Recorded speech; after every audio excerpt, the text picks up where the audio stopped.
or maybe we can call it risking it for God, right? So, as we all know, that faith is the confidence in what we hope for and assurance of about what we do not see. Faith is generally not considered the total absence of fear, but rather courage to move forward and act despite being afraid.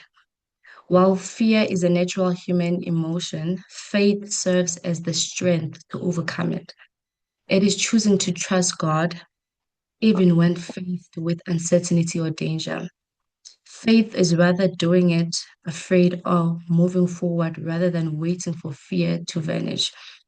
You might be wondering, why am I saying this? When you go to Joshua 1, verse 9, God says, have I not commanded you? Be strong and courageous. Do not be afraid. Do not be discouraged. For the Lord your God will be with you wherever you go. This shows us that when Joshua was told that he needs to then lead the Israelites to the promised land eventually, he was a bit afraid because, I mean, yes, he had walked with Moses this whole entire time, but he had never walked into the promised land. And the challenges that he was about to face, it's nothing compared to what they had previously faced, right? So it shows that faith, I mean, fear will always be there, and faith, in order for it to be active, you need to be courageous, right? In many of times when we read the Bible, we realize that God never gives you like the entire story, or He doesn't give you the entire destination. He will give you the first step to say, okay, I need you to take this first step. But with our human mindsets, we tend to be very skeptical when God gives us that one step because you're wondering, it's okay, how am I going to get to step number two? If I don't have the full story up until to the conclusion, I'm not comfortable with it. And sometimes, yes, as much as we believe that God had said we should do that, but because we're afraid of taking that one step, we're afraid of being courageous, we're afraid of doing it, even when fear still exists around us, we tend to not do it and we delay, right? A beautiful example of a person that actually um, acted with faith, even though, or risking it rather for God. If you look at First Samuel, verse 25, 1 Samuel 25:18, we are met with this beautiful lady called Abigail, right? When we quickly read onto it, or maybe the background of it, we understand that David had sent his servant or his part of the soldiers to go and ask for King Onabal to actually help them in terms of food because it was at the time whereby they were shredding the ships, right? But her husband, Abigail, actually did not respond to David's request in a correct way, right? And we see this woman taking up leadership, taking up something that most of us probably are afraid, if already the husband had said no, because remember, we understand that when two are joined together, they become one, right? But she took it upon herself to risk her life to go against her husband. That's one. And number two, if you read the story, you realize that when David heard from the messengers to say the king insulted you, the king said, who is David? Who is this person? Who does he think he is? After we've heard that David actually had protected Abantu bakhe, he had protected a livestock, yeah, this king Nabal, right? But the wife decided to say, hey, you know what? I'm gonna go. I'm gonna go. I'm gonna send the food quickly. She quickly sent the servant, prepared the food, and said, "Go before me, and I'll follow you. Go to David, right? And I will follow you guys." So when we read there, we realize that she actually did do that, and at the very same time, David had already told his army to say, listen, take out your sword because now we're going to make sure that we kill everybody in that, I mean, every male in that kingdom, Ganable, right? But we see this woman risking it. First of all, the husband doesn't even know, right? Second of all, she's going there. Anything could have happened to her. And Lilino, mhlawumbe abantu baka-David, when they saw her, they would have killed her, right? But she risked it all, not for herself, but for God, right? And then we go again and we read Daniel 3, verse 15 to 18, right? Where we know about these three men, Shadrach, Meshach, and Abednego, right? With them, they had heard that anyone who does not bow down to the god that King Nebuchadnezzar had actually created will die, will be thrown into the fire. Regardless of that, they still stood their ground and said, "We will not bow down to your God." It makes me wonder how many of us are we willing to risk it for God? How many of us are willing to say, even if God does not save me, even if God does not answer my prayers, I am still going to be faithful to Him, right? Many a times we find Christians that actually go to God simply because they want something. I'm praying to God, I'm being consistent to God because I know I'm looking for a job, I'm looking for marriage, or maybe the kids are not responding to me. But how many of us actually remember God when everything is going well? How many of us are saying, God, I'm coming to you because I want to know you, because I want to experience you, and not because I am getting things, right? Um, Queens. So that's one of the things, right? To say they actually risked being thrown in the fire. And they were eventually thrown in the fire because we hear the story that the fire was, they made sure that it burned 7 times more hotter, right? To a point whereby even the soldiers that were coming to actually put them in the fire, some of them actually died. But did not, they were never shaken. They were never shaken, my queens, right? So I want you guys to sit down and actually ask yourself, well, how are you risking it for God? What is it that you're doing for God? Okay, and then we go again and see First Kings 17, verse 7 to 24, right? So this is where Elijah was told by God to say, "Hey, go to Zarephath and you're gonna meet a widow and you can ask her for food, right?" I'm putting myself in this woman's shoes. She has small flour and a small oil, and here's God's servant Elijah asking her to sacrifice, to risk the smallest thing that she has. Because if you read, it does say that Elijah asked her to bring her a piece of bread, and she replied, "I don't have any bread, only a handful of flour in a jar, and a little olive oil I mean, only yeah, and a little olive oil in a jar. I am gathering a few sticks to take home and make a meal for myself and my son, that we may eat and die." Elijah said to her, "Do not be afraid. Go home and do as you have said. But first, make a small loaf of bread for me from what you have and bring it to me. Then make something for yourself and your son." She already said it's small. It's the same as if somebody comes to you and be like, "I'm really stranded and I need like a 50 rand," and you're like, "I only have last 50 rand in my account." How many of us are willing to actually say, "You know what, God? In your name, in Jesus' name, I'm going to give this person this money," sacrificing, risking it all for God, right? We continue reading the story to say, yes, she continued making the food. And just like the God's servants had said, the food never ran out for them, right? But then you see the importance of risking it for God for her. The nice thing is I feel like Elijah did not actually go there simply because he needed food, but Elijah went there so that God can be seen and felt. Because when you continue reading, you find out that this woman's son got sick, very ill, and eventually was not okay. And then Elijah had to come because Usiaka, like this woman, and saying to Elijah, "Did you come here to remind me of my sins?" And all that. Elijah takes this boy, he goes upstairs, he prays to God 3 times, he prays, and the boy comes alive. I feel like God wanted to show himself even more to this woman because as soon as he has done that, and the same business, your son, nangingane yakho," said when they went downstairs to say, "Here's your son, isiphilile ingane yakho," right? She says, "Surely your God is alive."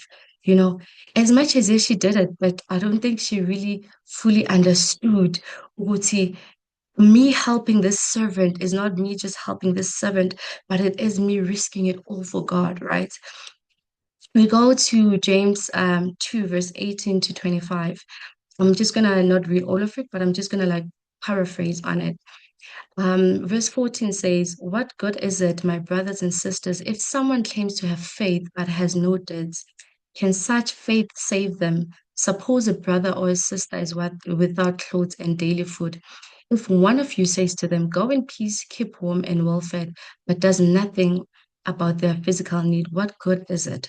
In the same way, faith by itself, if it is not accompanied by good deeds, or action, it is dead, right? So this proves to us that yes, you can have faith, but if it is not accompanied by action, then it is good as dead, right? And then if we quickly rush to James 2:25, it says, "In the same way, was not even Rahab the prostitute considered righteous for what she did when she gave lodging to the spies and sent them off in a different directions?" This leads us to our next point. What do we know about Rahab? We know that Rahab was a Canaanite, right? Woman living in Jericho. The Bible tells us that she was a prostitute, right?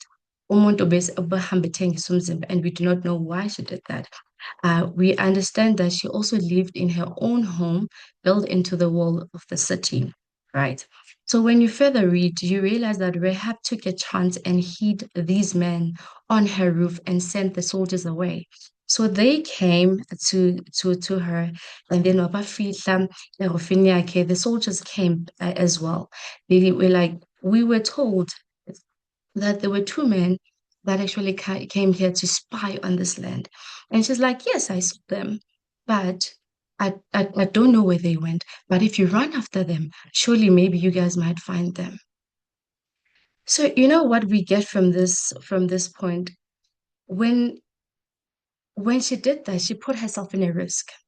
Supposedly, these soldiers that were sent by the king decided to come and check the house and check even Nasserofini to say, what is it that's there? And they found these two spies that were there. I'm pretty sure her and maybe even her family would have been in serious trouble for that, right? And I want to just quickly go into the characteristics of risking it for God or faith in action. And I'm gonna like paraphrase on all these examples that I have made, right? We see that Rahab as well as Abigail, they were women of courage. So despite the consequences of their action, they acted with courage and wisdom. They acted with courage and wisdom. It doesn't mean that they were not afraid. I can imagine that Rahab, Miss Figure, my soldier, she was so afraid. She was like, you know what? Forward I am going. I'm going to be courageous, right? We also realize that Rahab was a woman of faith. She heard about what God did for the Israel from the Red Seas and other kingdom they had conquered and had faith in the God of Israel that she had not experienced herself. Something shifted in her heart when she heard it. This reminds me that izwi likaNkulunkulu, or when we hear about the good deeds zikaNkulunkulu, that izwi likaNkulunkulu actually does not go back without it doing something in your life, right? Guys, I'm wondering, as a Christian myself, I have seen God in my life. I've experienced God in my life. He has saved me from car accident where people thought I'm completely dead. He has opened a womb that the doctor said I would never have kids, right? But here's a woman who only heard, not even experienced God, but is willing to risk it all, risk herself, risk her entire family as well, just for God. There are times whereby we say we have faith, right?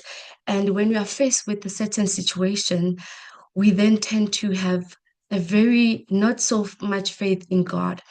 Sometimes God might tell you that, Nomfundo, you're probably going to be a CA, right? For example. And I see it, I look at my marks, and I try and I try and I try again. I go write my exams and all that, then I fail. Then I'm like, maybe God, this is not for me. That's not what God wants from us. He wants us to be faithful. He wants us to be courageous. He wants us to say, even if I'm still gonna do it regardless, right? We also get that Rahab put others first. So characteristics of a person that is risking it for God is putting others first, right? She asked the spies to spare her family. Not only was she worried about herself, but she put her life to risk for her family. We also see with through Abigail, because of the act that she did by going and apologizing to David and even saying that my husband is foolish because Nabal also actually means foolishness, you know. She did not only save herself, but also the rest of the men that David was prepared to actually go and kill, and also saved David in that instance, because at that time David had not consulted with God to say, should I actually go and kill these people? All right. We also realize that another characteristics is Rahab was knowledgeable and had good judgment. She knew the politics of her town and how the king operates. The reason why I'm saying this is because she was able to tell the spies where to hide and for how long they should hide. She was a woman who planned ahead. She is smart, intelligent, aware of what's going on around her. Many of times we tend to say, I'm not going to be worried about, or I'm not going to pay attention to what's going around me in the world. We're supposed to be aware of it. It doesn't mean we need to believe in it or allow it to be our identity, but we need to be aware of it, because from out of this mist that is currently happening, God would definitely be using one of those things um, for us or in our benefit in the long run. So being aware is very important as well. We also see that Rahab feared God more than her human kings.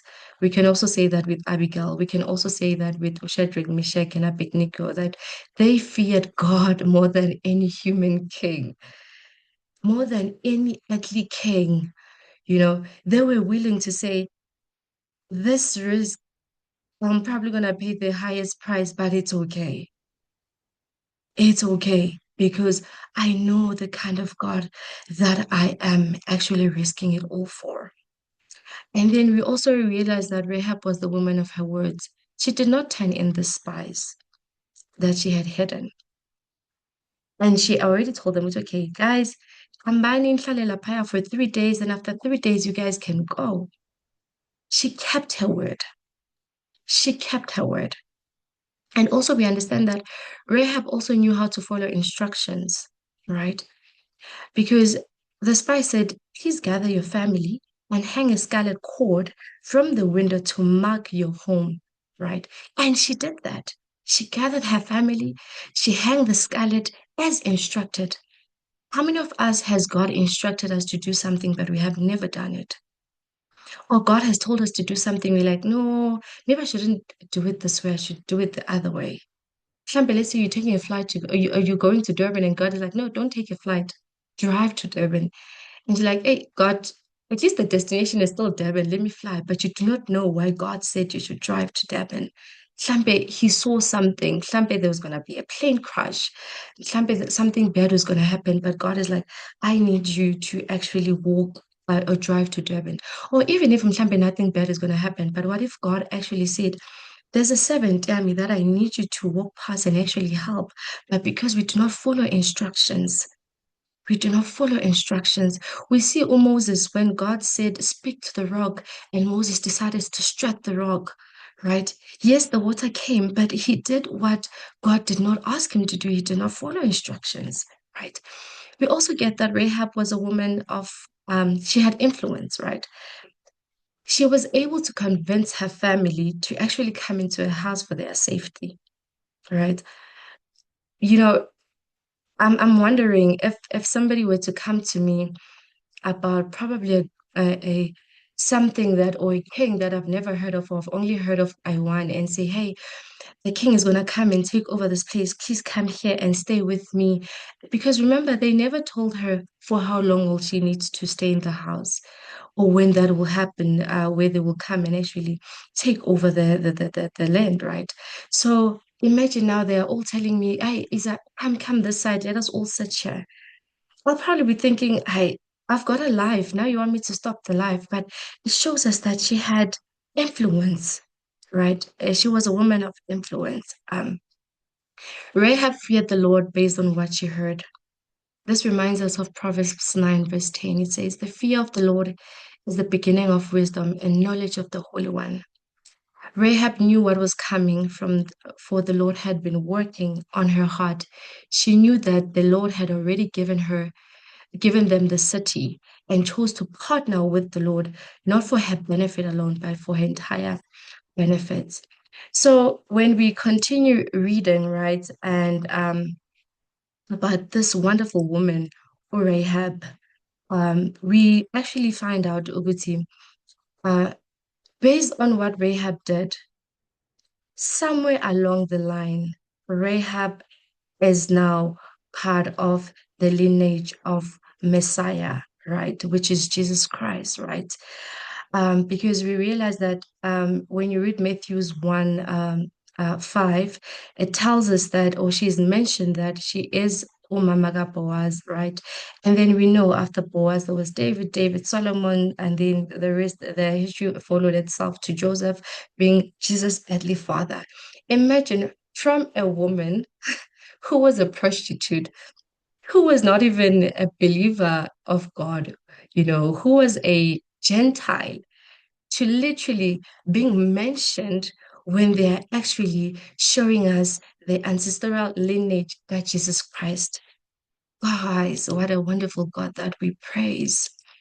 So, how does faith look like in practice, right? It is action orientated. Faith is demonstrated when believed are turned into actions. We look at Noah building the ark before it rains, right? It is persistence. It is the ability to continue trying again and again, even when you have been rejected, or even when you do not know where you're going, but you believe in the vision that God had given you or the identity that He has given you, right?